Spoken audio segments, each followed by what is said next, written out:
Hoy vamos a meternos de lleno a explorar esas fuerzas invisibles que moldean nuestras vidas. Para ello vamos a usar las herramientas que nos da un libro clave, Conceptos esenciales de sociología, para empezar a pensar un poco como lo hace la gente que se dedica a esta disciplina. Y para guiarnos en este análisis, nos apoyamos en el trabajo de Anthony Giddens y Philip W. Sutton, que son dos auténticos referentes en la materia. Esta pregunta es potente, ¿verdad? Porque es que a veces la sensación es exactamente esa.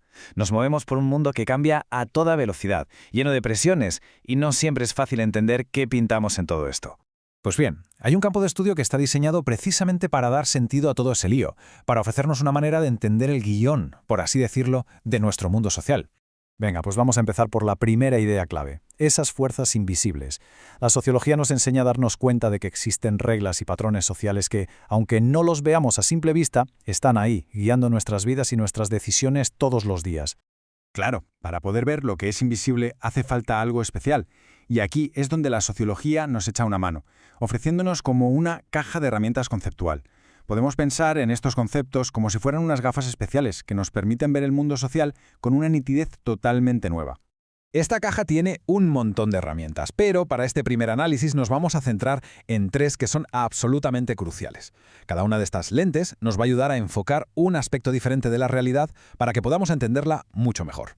De acuerdo, pues vamos con la primera lente. Esta nos mete de lleno en lo que podríamos llamar el gran drama de la vida social. Esa tensión que no para entre la estructura y la agencia. O sea, el eterno tira y afloja entre las reglas del juego que impone la sociedad y nuestra libertad para decidir.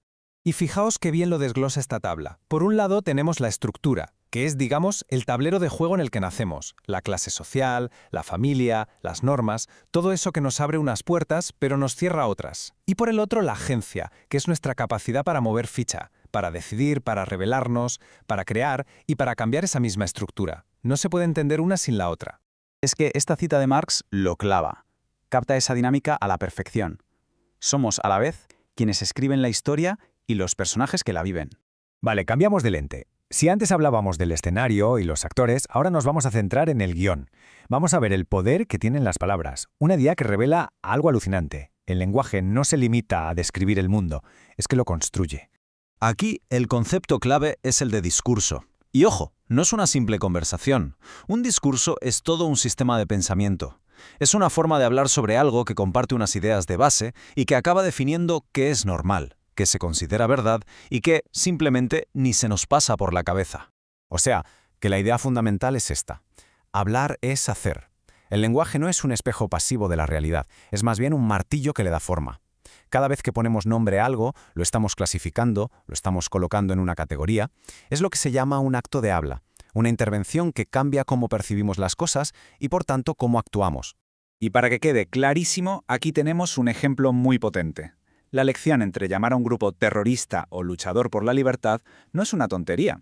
Cambia por completo las reglas del juego. Una palabra legitima unas acciones y la otra las condena, creando realidades políticas y sociales con consecuencias muy, muy reales. Bueno, y para nuestra última lente, vamos a alejarnos un poco para ver el panorama histórico general. Se trata de entender este mundo acelerado en el que vivimos. Vamos a juntar conceptos gigantescos como modernidad, racionalización o globalización para dibujar un mapa que nos muestre cómo hemos pasado de una era que buscaba el orden a esta otra, la nuestra, que es puro cambio y movimiento. A ver, fijémonos bien en esta cronología porque resume siglos de cambios brutales. Todo empieza a mediados del siglo XVIII con la modernidad, una época de un optimismo tremendo, con toda la fe puesta en la ciencia y el progreso. Pero ya para mediados del XX, gente como Max Weber empieza a señalar los problemas. Después, en los 70, llega la posmodernidad, que es una etapa mucho más escéptica con esas grandes verdades. Y ya desde los 80 hasta hoy, la globalización pisa el acelerador y nos conecta a todos de maneras que antes eran impensables. Y quiero que nos detengamos un segundo en esa advertencia de Weber. Su idea de la jaula de hierro es una metáfora potentísima. Se refiere a cómo esa búsqueda constante de la eficiencia, que es el motor de la modernidad, puede acabar, paradójicamente, encerrándonos en sistemas burocráticos, fríos e impersonales. Y la globalización, claro, es el gran motor de nuestro mundo. Como dice la definición, son todos esos procesos que han hecho que el mundo se sienta más pequeño, creando una única comunidad global. Pero claro, esta conexión total no es sencilla. ¿Crea oportunidades? Sí, pero también nuevas tensiones, haciendo que nuestra sociedad mundial sea más dinámica, pero también muchísimo más compleja. Muy bien, ya hemos visto estas 3 lentes. Y ahora la pregunta del millón. ¿Para qué sirve todo esto? ¿Por qué es importante tener esta caja de herramientas para ver el mundo de otra forma? Pues porque esto no es solo teoría para universitarios, que va, es una guía súper práctica para el día a día. Nos ayuda a descifrar lo que vemos en las noticias, a entender las fuerzas que nos afectan en el trabajo y, sobre todo, a pensar sobre nuestra propia vida y las decisiones que tomamos. Al final, si entendemos cómo funciona el guión, no solo podremos leerlo mejor, sino que quizá también podamos aportar algo para ayudar a escribir la siguiente escena. En definitiva, se trata de tener herramientas para pasar de ser simples personajes pasivos a participantes mucho más conscientes de nuestra propia historia. Y esto nos deja con una última pregunta para darle vueltas.